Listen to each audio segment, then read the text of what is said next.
Should rookie Anthony Richardson already be valued as a top 10 dynasty quarterback? We're talking about that and more on today's episode of Locked On Dynasty.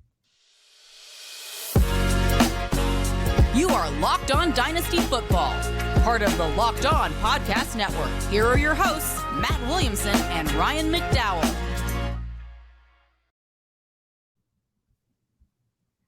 Welcome back to the Locked On Dynasty Football Podcast, part of the Locked On Podcast Network, your team every day. Thanks for making Locked On Dynasty your first listen every day. I'm your host, Ryan McDowell. You can follow me on Twitter at RyanMC23. Joining me, as always, is former NFL scout Matt Williamson. Find him on Twitter at WilliamsonNFL. Matt, we've got some brand new ADP. I love this time of the month each month. That new ADP really kind of sets the standard here for how we're valuing these players across the four offensive positions. And we're going to talk about all four spots today. We'll try to hit the top 12, Matt, at each position. And there's some surprises here, I think. Mm-hmm. Oh, yeah. And this is a good time to refresh everyone because the next time we do this, I bet there's pretty dramatic changes. You know, I mean, the things sway really quickly in this line of work in the dynasty community, and such a smart audience. All you listening are obviously very smart as well, since you're listening to us, that you react quickly and you stay on top of all the trends and depth chart moves and all those things. So yeah, let's dig in. The quarterbacks are pretty self-explanatory, but there's some interest here at the bottom. Yes, for sure. Yeah, you mentioned the next time we do that in collecting that ADP or discussing that ADP, the next time we do that, we'll be getting ready to watch week 1 of the NFL season. So yeah, I can't wait until that happens. Yeah, you're right. A few surprises at the top. Patrick Mahomes is the quarterback 1. Josh Allen is the quarterback 2. Jalen Hurts is the quarterback 3. And I would say if there is a surprise, it's that Hurts is the third quarterback instead of one of the top 2. But those three are probably splitting hairs. Yeah, maybe a little bit. Those are the top 3, certainly. And you can place them in whatever order you prefer. This is how the ADP shook out for this month. Mahomes, Allen, Hurts. That next tier, I would say I have a problem with number 4. I was surprised at number 4. I wouldn't say I have a problem, but Joe Burrow is the quarterback 4 currently. Lamar Jackson at 5, Justin Herbert at 6, Justin Fields at 7, and Trevor Lawrence at 8. I'm going to stop there because I think that's where this tier ends. Agreed. Yeah. And again, I look at these 5 players as fairly interchangeable. I know there's still some Justin Fields concerns even after his big preseason game last weekend. But ultimately, I think these are the 5 guys, and you can argue the order. It sounds like you would argue with Joe Burrow at the top of that tier. I would move him down more than one spot, certainly behind Lamar and Herbert, maybe behind Lawrence and Fields. I mean, and he's awesome. I mean, he's a tremendous football player. But we're looking quarterbacks over the course of their career, big picture stuff. And he missed all last preseason with the appendectomy. He's missing all this preseason with the calf. He's already blown out his knee. His first year in the league, he got abused like few quarterbacks do. And he's so damn tough, he's going to continue to do that. He's not built like Josh Allen or Cam Newton. And frankly, of the top 10 quarterbacks ranked here, he's the worst runner. And I don't know that T. Higgins will be back next year. So I love him, but there's some things working against Joe Burrow for Dynasty. Yeah, that's fair. He wouldn't be my QB4 either. I think I do prefer both Lamar Jackson and Justin Herbert ahead of him. But like I said, I do think they're in the same tier. And once you place those players into a tier, honestly, I think the order inside that tier is less than important. Right. Or is less important, I should say. I mean, if someone said Lawrence is 4, I'd be like, I get it.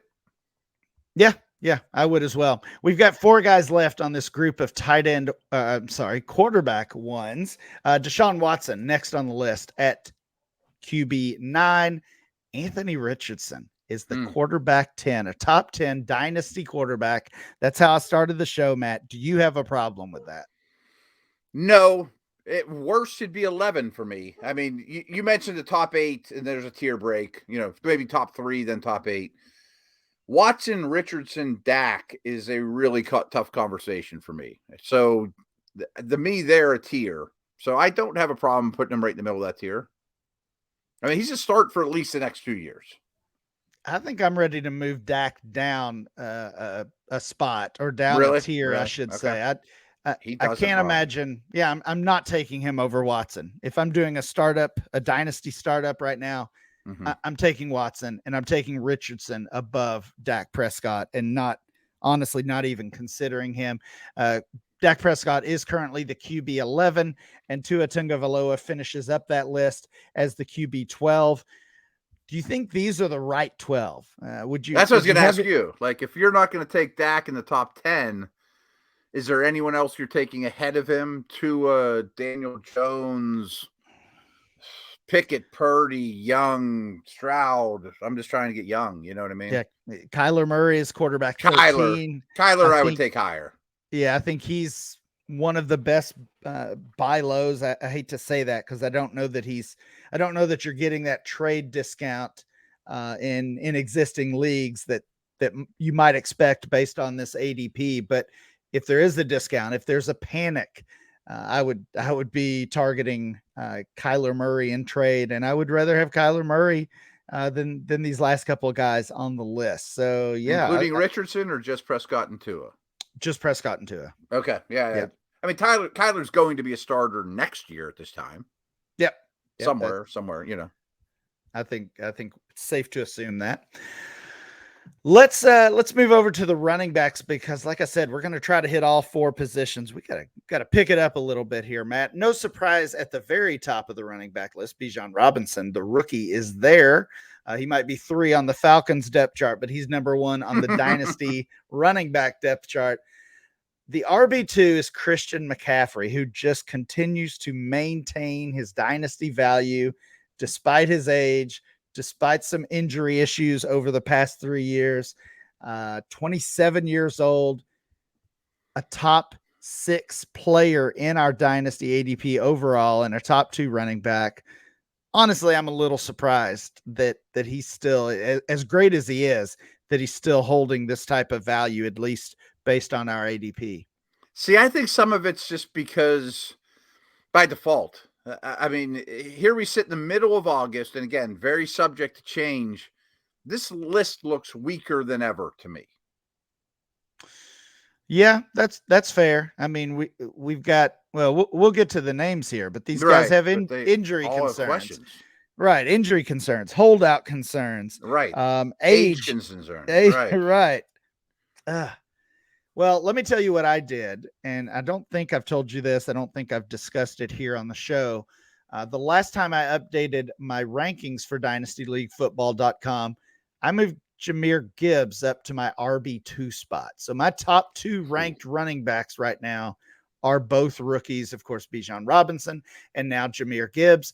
And Jahmyr Gibbs shows up as the RB3 in our Dynasty ADP. So the drafters are sort of with me that they're valuing Gibbs at the highest point that he's been valued in his very short career. Yeah. He's a top 12 player now, so he's a first rounder based on that ADP and the RB3. The look on your face tells me that you're not on board with these moves.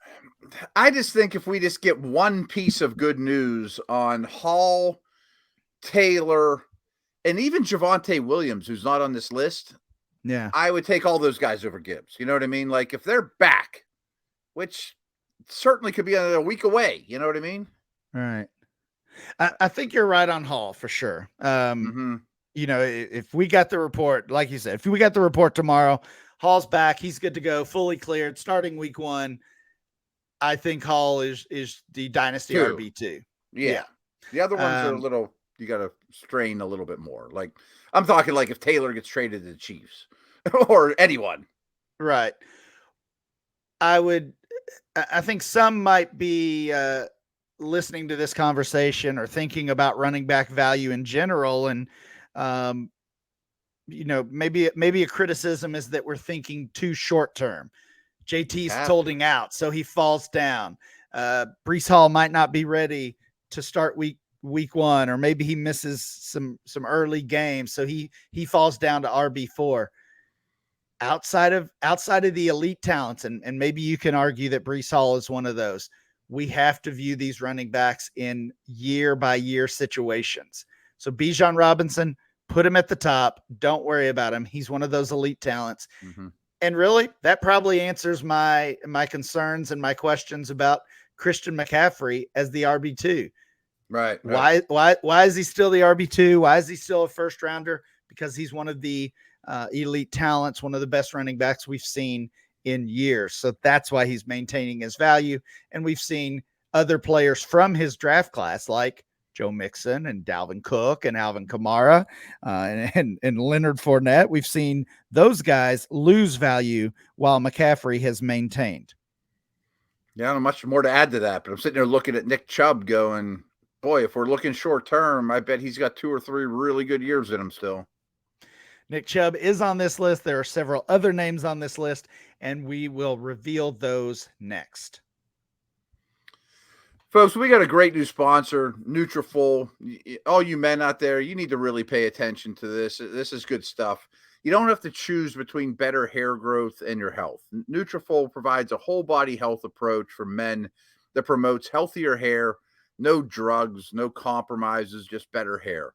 Men think losing their hair is inevitable. It certainly is not. Take control of your hair's future with Nutrafol's science-backed hair growth supplement for men. Did you know that 80% of men will experience hair thinning in their lifetime? It's normal, but it doesn't have to be your fate. You can get ahead of thinning with Nutrafol. Men, are you tired of weakening or thinning hair? Do you want to reach your full hair potential? Leading hair growth supplement Nutrafol will help improve your hair growth, visible thickness, and visible scalp coverage. It's the #1 dermatologist recommended hair growth supplement, clinically shown to improve your hair growth, visible thickness, and also visible scalp coverage as well. They're physician-formulated, natural science-based ingredients. Nutrafol's drug-free patented technology provides consistent, reliable results without compromising your sexual health. Go to Nutrafol.com/men to take their hair wellness quiz. Identify causes of your thinning hair, and Nutrafol will give you a personalized plan for better hair health through the whole body wellness. They support healthy hair growth from within by targeting root causes of thinning, such as stress, hormones, environment, nutrition, lifestyle, metabolism, through whole body health. And trust me, it works. It's in a clinical study, 84% of men showed improvement in their hair after 6 months of taking Nutrafol's men's hair growth supplements. So take the first step to visibly thicker, healthier hair. For a limited time, Nutrafol is offering our listeners $10 off your first month subscription and free shipping when you go to Nutrafol.com/men and enter the promo code LOCKEDONNFL, all one word. Find out why 4,000 healthcare professionals recommend Nutrafol for healthier hair. Nutrafol.com/men, Nutrafol.com/men, and enter the promo code LOCKEDONNFL. That's Nutrafol.com/men, promo code LOCKEDONNFL. Matt, let's continue our running back conversation. We are looking at the top 12 running backs according to DLF Dynasty ADP for the month of August. We had Bijan Robinson, Christian McCaffrey, and Jahmyr Gibbs as the top 3 guys. Breece Hall is the RB4, Saquon Barkley, RB5, Jonathan Taylor down there at 6, Austin Eckler at 7, Tony Pollard at 8, Nick Chubb, the player you mentioned earlier, is at 9, and we finish up the list with Kenneth Walker, Najee Harris, and Ramondre Stevenson. So a very different list than we might have seen certainly even a month ago or several weeks ago, with Jonathan Taylor way down there at RB6, 18 overall. So he's a mid-second rounder right now. What are you doing with Jonathan Taylor? How worried are you about this situation? I don't think he's going to be back. I think they'll eventually trade him, but maybe it's more of a hunch than anything. I just think that they are an Eagles-style management, and if you're going to have such a good running quarterback, we don't need to invest in a running back, so why not turn him into a pick now and go find whoever. You know, I mean, I think it's going to be by committee or a Kareem Hunt style type of guy. So I think Taylor ends up switching teams before the season. And again, don't quote me on that, but Taylor and Stevenson, to me, maybe Chubb, look like the best buys at this price. So you're not worried, even if he does change teams, about Jonathan Taylor when it comes to his dynasty value or his production? I'm not, no. Okay. As far as the trade, I just wonder, like, anytime these running back situations come up, I wonder who's trading for him. I mean, again, we saw the trade of Christian McCaffrey this time last year, or I'm sorry, in mid-season last year. He's a different guy, right? I think he's even a different guy than Jonathan Taylor. And I just wonder what teams out there are giving up something significant for Taylor. Maybe I'm super optimistic or, way too glass half full, but I think it's a good team that does it. You know what I mean? The Chiefs, the Bills. That would be nice. Right. For Taylor's value. Exactly. Any other takeaways from this running back list? Barkley at 5, your guy Najee Harris back in the RB1 range at RB11. I'm fine with that. I mean, it's okay. That's okay. Right. Yep. Javonte is the other name I just wanted to throw out there. I mean, again, I'm not quite drinking the health Kool-Aid on him, but if I see him looking like himself, he'll skyrocket up this board. The high-end RB2 list, you said the RB1 group, these top 12, was a pretty ugly group, and I agree. The high-end RB2 list may have never been better here. We've got Travis Etienne as the RB13, Josh Jacobs at 14, Javonte Williams at 15, and Derrick Henry at 16. So the mid-range RB1s look a little weaker than normal, but there's some depth all of a sudden to this group. That feels good. I'm glad you brought Josh Jacobs too, because he should be in this conversation. Yeah, absolutely. And I think it's those, again, we talked about all the different concerns. JT and Jacobs, we don't know if they're playing or where they're playing right now. And that's obviously impacting their value. Let's talk wide receivers. Justin Jefferson, Jamar Chase are the top 2 guys. Not much more needs to be said there. CeeDee Lamb, AJ Brown at 3 and 4, Garrett Wilson, Amon-Ra St. Brown, Jalen Waddle, 5 through 7, Chris Olave at 8, Tyreek Hill, Cooper Kupp, Stephon Diggs, a run on those veterans here towards the end of the list. And the last guy among the wide receiver 1 range, is Devontae Smith.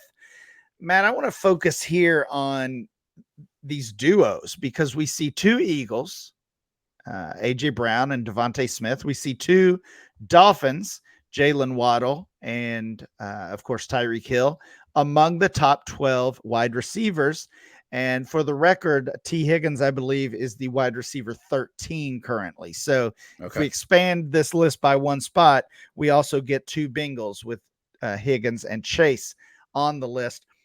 What do you think of this trend, I guess we could call it, of these wide receiver duos being valued so highly? Is it a fluke? Is it only a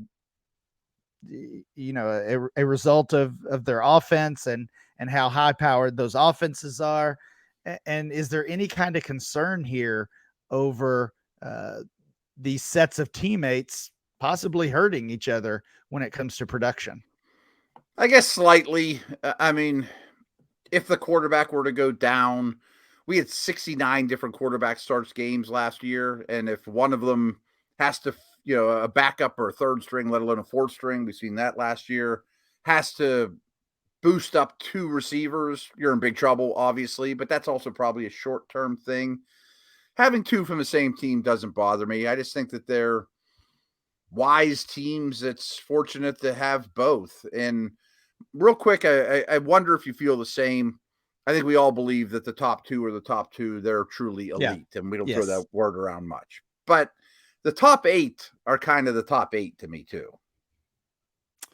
I would agree with that. So that second group would be Lamb, AJ Brown, Garrett Wilson, Amon-Ra St. Brown, Jalen Waddle, and Chris Olave. And I don't think we're far from moving Devontae Smith into that That group was my as only well. concern. Yeah. I'd say if there's a beef, I would maybe make that tier go to 9 and not 8, 2 to 8 with Devontae. Yeah, Smith is the 12 right now, but he's been gaining value throughout the offseason. And I think that only continues once we get some real games going and see what he's going to do as part of this Eagles offense. Matt, when we come back, we'll talk about the tight ends. We've got the top 12 there. And as always with those tight ends, it's a strange list. It is, yeah. Thanks for making Locked On Dynasty your first listen every day. Every dayers, check out tomorrow's show. Kate and Marcus will be back getting you ready for week 2 of preseason. All right, Matt, we've got the tight ends left. We've been talking about the top 12 players from the brand new DLF Dynasty ADP for the month of August. We've hit the quarterbacks, running backs, and wide receivers so far. Let's finish up with tight ends. We've got Travis Kelce back as the tight end 1. That has not been the case throughout the offseason, despite how great he is, despite how much of a lock he is to be the tight end 1 in redraft. And I actually think it's kind of that redraft mindset that might have pushed him back to the top here in our dynasty drafts. It's August here. It's redraft season as much as we may be still talking dynasty. The most of the fantasy football community is focused on redraft, and whether it's their home league, a work league, or just, one of these online leagues. We're seeing lots of expert leagues being discussed. Travis Kelce back at the top. I'm fine with it. I would rather have Mark Andrews due to age. I don't know how much more you can push Travis Kelce down the list, though. Mark Andrews is the 2 on the list. Kyle Pitts is 3, and TJ Hawkinson is 4. I think these are the 4 guys that kind of have an argument right now. Kyle Pitts, Matt, I love him. He's wearing this knee brace. It almost feels, Drake London's getting all the hype already. I'm just worried we're going to have another lost season for Kyle Pitts. Then I'm done. But yeah, you're right. He has a case to be number 1. I don't know that Hawkinson does. Yeah, that's fair. Maybe that group is 3 deep rather than 4. Mm-hmm. I think Andrews' production goes down, though. For most of Andrews' career in Baltimore, they barely threw to tight ends and they never threw to running backs. His piece of the pie has to get smaller, right? Yeah, they bring in Odell Beckham, obviously, bring in Zay Flowers and a new offensive coordinator. I think it's still going to be ultimately good news for Andrews.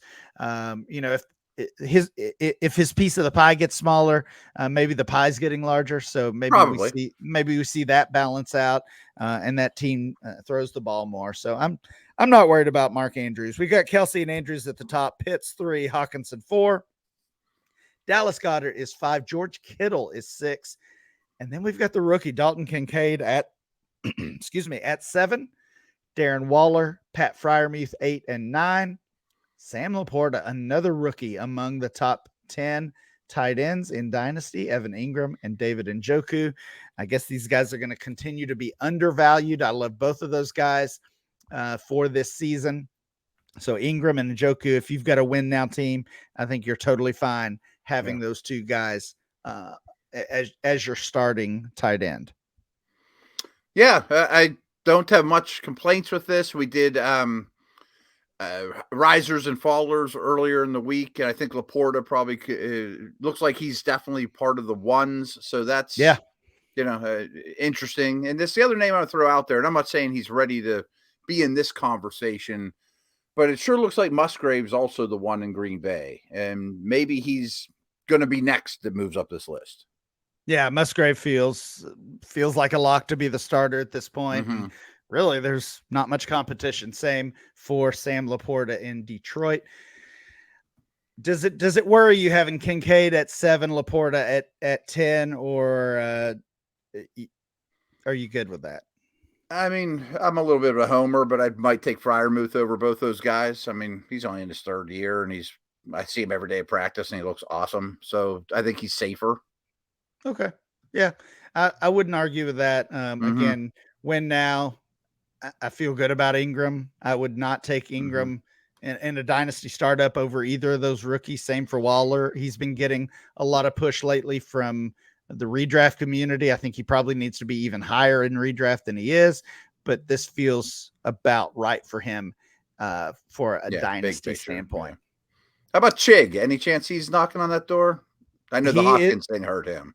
yeah. Well, I mentioned in yesterday's show that Greg Dulcich was the tight end 13. Chig is tight end 14. Okay. I actually wanted to ask you this yesterday as part of that conversation. I mean, does this Dulcich thing, does that make you a little hesitant with Chig even? I'm not sure what you're asking. Well, just that You how we think Chig talked could be the yesterday, same way? it's not, he doesn't have that necessarily that veteran there who's standing in his way, but just the idea that from a dynasty standpoint, we get a little too eager with these tight ends as soon as they flash and we pencil them into that starting job. And that's not always the case, as we're kind of seeing with Greg Dulcich now. And I mean, maybe it's just not the same situation with Chig, but he was a guy that we just saw late season flashes from, and all of a sudden he's a top 10, top 15 dynasty tight end. He was so efficient, and I know Hopkins and Burks are there, but I don't look at that as awful competition. So I'm still in on Chig Okay. for sure. Yeah. Okay. I mean, I think we'll certainly see him overtake Dulcich next month. That will Yeah. not be a surprise. And absolutely, he could be in this tight end 1 range for sure. That will do it for today's show. Please make sure you download and subscribe or follow for free on YouTube or wherever you get your podcast. Remember to follow the show at Locked On Dynasty. Follow Matt at Williamson NFL. And I'm Ryan, MC23. We'll be back next time with more Locked On Dynasty.